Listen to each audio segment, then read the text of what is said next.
Good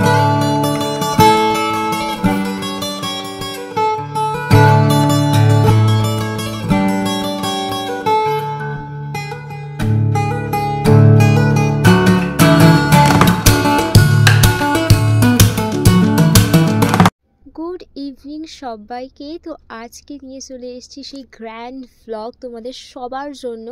and এই হচ্ছে গিয়ে আমার ফাইনাল লুক। আমি একটু বাদে তোমাদের আউটফিটটা শেয়ার করছি, আমার ফুল আউটফিটটা। আর এই হচ্ছে গিয়ে গিফট। অ্যান্ড এই যে পুরো দেখছো লেখাটা প্লাস ফটোটা, এটা না আমি নিজে কাস্টমাইজ করেছি ফোনে, তারপরে এটাকে ফ্রেম করেছি। তো এর সাইজটাও বেশ বড় ছিল। আর কেমন লাগছে গিফটটা অবশ্যই তোমরা কমেন্টসে জানিও। আর এই দেখো, এই ছেলেটা গিফট আনা থেকে শুরু করে র্যাপ করা থেকে শুরু করে সমস্ত কিছু করে দিয়েছে। আমার কাজের চাপে আমি কিচ্ছু করে উঠতে পারিনি, তো সমস্ত কিছু ওই করেছে। ইনফ্যাক্ট আমাকে দিয়েও এসছে, নিয়েও এসছে।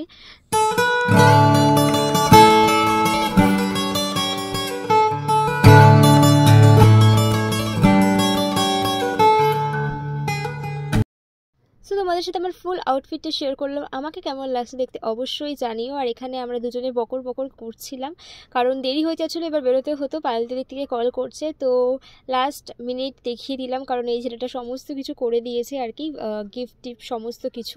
তো চলো বেরোনো যাক। আর এই যে আমি আর পায়েল দিয়ে এখানে ট্রেনে উঠে পড়েছি। তো আমাদের নেলসের ব্যাচ থেকে আমি আর পায়েল দিয়ে আমরা দুজনেই গিয়েছিলাম, আর কেউ যায়নি।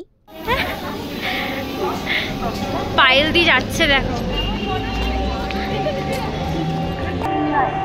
খুব ভালো লাগছে, খুব ভালো লাগছে। দেখি দেখি পুরো লুকটা দেখি। তো এখন আমরা চলে এসেছি ফুলের দোকানে। বলো, ফুলের দোকান থেকে এখন আমরা নেব গোলাপ ফুল। একটা নাও। নেবো না? না, অত টাকা খরচা করে কোনো দরকার নেই। একটা গোলাপ ফুল নিতে এসেছি। পিঙ্ক রোজটা নেবে, তাই তো? হ্যাঁ, বেশ সুন্দর সুন্দর ফুল পাওয়া যায়। আর অনেক দিন পর আজকে এলাম শেওড়াফুলি। তারপর শাড়ির সাথে ম্যাচ করে পায়েল দিয়ে একটা পিঙ্ক রোজ কিনে নিল। এখানে আমরা আমাদের ফুল নিয়ে নিয়েছি, কিউট ফুল। তো আমরা টোটোয় উঠে পড়েছি আর অনেক যুদ্ধ করে উঠলাম। এই মানে কি বলবো, আমার শাড়ি আর ওর লেহেঙ্গা দুটো সামলাতে আস্তে আস্তে আর পাচ্ছি না। আর তারপরে হচ্ছে তোমার টোটো পাচ্ছিলাম না, অনেকটা হাঁটার পরে আমরা ফাইনালি টোটো পেয়েছি। হ্যাঁ, তো চলো।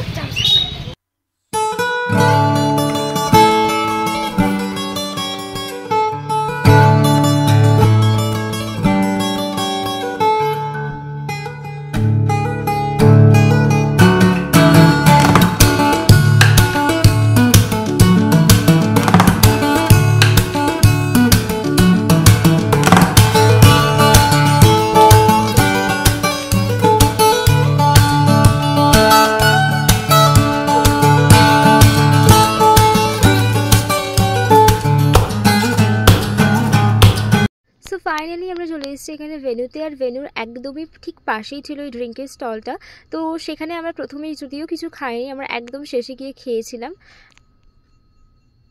আর তারপরেই চলে এসেছি হচ্ছে আমরা স্টলের দিকে। এখানে ফার্স্টেই ছিল কফি, তারপরে এখানে ছিল কাবাব, চিকেন কাবাব, যেটা আমরা নিয়ে নিয়েছি। এটা বেসিক্যালি আমার আর পায়েলদির খুবই পছন্দ হয়েছিল। সো আমরা এখানে এসেই খাওয়া দাওয়া শুরু করে দিয়েছি। এসেই না, মানে অনেকক্ষণ পর আমরা খাওয়া দাওয়া শুরু করেছি। তো চলো। তারপরে নিয়ে নিয়েছিলাম এখানে মোমোস। তো স্টলে ছিল চিকেন কাবাব, সাথে মোমো ছিল, veg momo, chicken momo, cheese ball ছিল, ফুচকা ছিল, কফি ছিল, আর অনেক কিছু ছিল। সেরকমভাবে এক্সপ্লোর করা হয়নি সময়ের অভাবে। তো তারপরে আমরা চলে এসেছি এখানে মেন কোর্সের দিকে, কারণ আমাদের বাড়ি ফিরতে হতো। আর তার মাঝে একবার রিমাদির বাড়িতে গিয়ে রিমাদিকে গিফটটাও দিয়ে এসেছিলাম আমি আর পায়েলদি। সো এখানে আমরা বসে পড়েছি খেতে। আর ওখানে ফাংশন হচ্ছে স্টেজে, তাই প্রচুর নয়েজ ছিল চারিদিকে। আর ঠিকঠাকভাবে ভ্লগে কথা বললেও হয়তো তোমরা বুঝতে পারবে না, সেই জন্য আমি বলিনি, ভয়েস ওভার দিচ্ছি। আর যেহেতু আমি আর পায়েলদি আমরা দুজনেই মেয়ে, আর আমাদের দুজনকেই রাত্রিবেলা একা একা ট্রেনে করে তারপরে বাসে করে বাড়ি ফিরতে হতো, সেই জন্য আমরা বেশি অপেক্ষা করিনি। ইনফ্যাক্ট আমাদের আরও অনেকের সাথে দেখা হয়েছিল, তারাও খেয়ে নিয়েছিল তাড়াতাড়ি। সো আমরাও খেতে বসে পড়েছিলাম।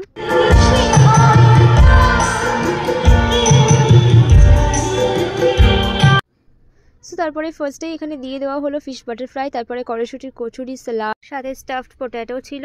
আর এখানে আমরা খাচ্ছিলাম আর গল্প করছিলাম। আর তোমাদের সাথে ছোট্ট একটা ক্লিপ শেয়ার করলাম যে চারিদিকের যে অ্যাম্বিয়েন্সটা সে সময় ছিল আর কি, গান হচ্ছিল, মিউজিক হচ্ছিলো, যিনি গান গাইছিলেন আর কি, সেই সমস্ত কিছুর মধ্যে আমরা খাওয়া দাওয়া করছিলাম। আর খাবারগুলো কিন্তু সত্যি খুব সুন্দর হয়েছিল, খেতে অসাধারণ ছিল। আর এইখানে চলে এসেছে আমার most most most favourite part, সেটা হচ্ছে রাইস উইথ মাটন কষা। আর আমি এখানে খেয়ে নিয়েছি প্রচুর কিছু। আর তখনও রিমাদি ভেন্যুতে এসে পৌঁছায়নি, তো রিমাদিকে তখনও পর্যন্ত তোমাদের সাথে শেয়ার করতে পারিনি, একটু বাদে আমরা গিয়ে তোমাদের সাথে শেয়ার করব। আর এখানে দেখা হয়ে গেছিলো অর্পিতাদির সাথে। অ্যান্ড ফাইনালি চলে এসছে এখানে রিমাদি। আর রিমাদির কাছে এত ভিড় ছিল যে ওখানে গিয়ে ফটো তোলার জন্য প্রায় দাঁড়াতে হচ্ছিলো, বেশ অনেকক্ষণ করেই দাঁড়িয়েছিলাম। তো ফাইনালি ফটো তোলার সুযোগ পেয়েছি। সেটা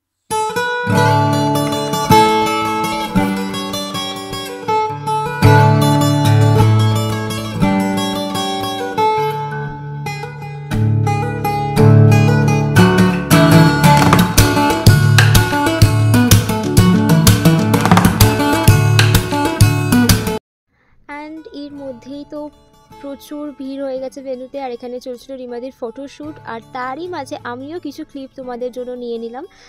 আর রিমাদিকে দেখতে অপূর্ব লাগছিল, সিরিয়াসলি অপূর্ব লাগছিল। আর এইখানে করা হয়েছিল সেলফি জোন #রিশান। আর এখানেও আমি বেশ কিছু ছবি ভিডিও এগুলো করেছি। সো তারপর আমি আর পায়েল দিয়ে আমরা চলে এসেছি এখানে ড্রিঙ্কের স্টলে। তো আমি নর্মালি অরেঞ্জটাই প্রেফার করি সবসময়, সব জায়গাতে গিয়ে অরেঞ্জ আর ম্যাঙ্গো, এর বাইরে আমি কিছু খাই না, এক্সট্রা কিছু ট্রাই করতেও যাই না। আর পায়েল দিয়ে এখানে ব্লুবেরি নিয়ে নিয়েছিল, বাট ড্রিঙ্কগুলো খেতেও কিন্তু খুব সুন্দর ছিল। আর একদম লাস্টে গিয়ে খেয়েছিলাম ড্রিঙ্ক। আমি ভেবেছিলাম যে লাস্টে স্টল থেকে আইসক্রিমটাও খাবো, কিন্তু তাড়াহুড়োর চোটে ভুলেই গেছি আইসক্রিমটা খেতে। আর এই আমি ড্রিঙ্কটা খাচ্ছি, ড্রিঙ্কটা খেতে ভীষণ টেস্টি ছিল, ভীষণ। ড্রিঙ্ক আসছে না গাইস।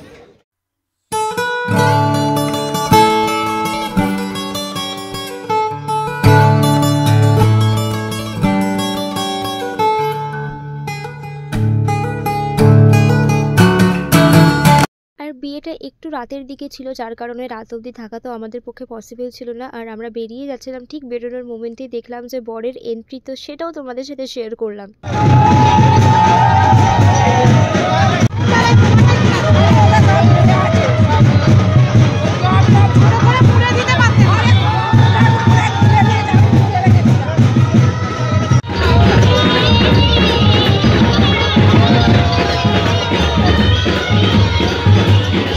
সো যাই হোক, বরের এন্ট্রি দেখে আমরা বেরিয়ে পড়ি সেখান থেকে। এখানে রূপসাও ছিল আমাদের সাথে। আর এইটা মেবি বরের ঘোড়ার গাড়ি, এটা একদমই ভেন্যুর বাইরের ছিল, তো তোমাদের সাথে শেয়ার করলাম। আর এই যে আমরা টোটোয় উঠে পড়েছি, ফাইনালি অনেক কষ্টে পেয়েছি টোটোওয়ালাকে রাজি করিয়ে। এই যে পুরো ট্রেন ফাঁকা, আর আমরা বসে আছি দুজনে এদিকে, পুরো ট্রেন ফাঁকা। ওই লাস্টে কয়েকজন আছে, ঠিক আছে। তো এখানে পায়েলদি বসে বসে রিলস বানাচ্ছে, মানে পায়েলদির এখন মনে পড়েছে রিলস বানানোর কথা, পুরো গোটে বিয়ে বাড়ি ঘুরে আসলো। তো ফাইনালি আমাদের বিয়ে বাড়ি কমপ্লিট, আর আমরা বেরিয়ে পড়েছি এখন ট্রেনে করে। এখন বাজে ঠিক রাত 10টা। তো বাড়ি যাই, তারপরে গিয়ে দেখা হচ্ছে। আর পায়েলদির সাথে এখানে দেখা, টাটা। পায়েলদি টাটা, তাড়াতাড়ি ভিডিওটা দেখবে ভালো করে, আর এনজয় করবে, লাইক শেয়ার, চ্যানেলটা সাবস্ক্রাইব করে দেবে, আর কমেন্ট করবে, শেয়ার করবে। বাই। আমি জানি তোমাদের সাথে বিয়ের ক্লিপিংগুলো শেয়ার করতে পারলাম না, কারণ অত রাত পর্যন্ত ওখানে স্টে করা অসম্ভব ছিল, কারণ আমরা প্রত্যেকেই অনেক দূর দূর থেকে এসেছি এবং আমাদের সাথেও অনেকে বাড়ি ফিরে এসেছে। রিমাদির অনেক স্টুডেন্টরা বাড়ি চলে গিয়েছিল তাড়াতাড়ি। সো সেগুলো তোমরা রিদিদির ব্লগেই দেখে নিও। আর এত রাত্রিবেলা আমাকে ও ছাড়তে গিয়েছিল, পুরো বাড়ি পর্যন্ত আমাকে ড্রপ করে দিয়ে এসেছে। এই শীতের মধ্যে আমি প্রায় বাড়ি ঢুকেছি 11টার পর। সো আমার ব্লগ থেকে যদি তোমাদের কিছু ভালো লেগে থাকে, ব্লগটা অবশ্যই দেখো এবং লাইক শেয়ার সাবস্ক্রাইব করে দিও। টাটা।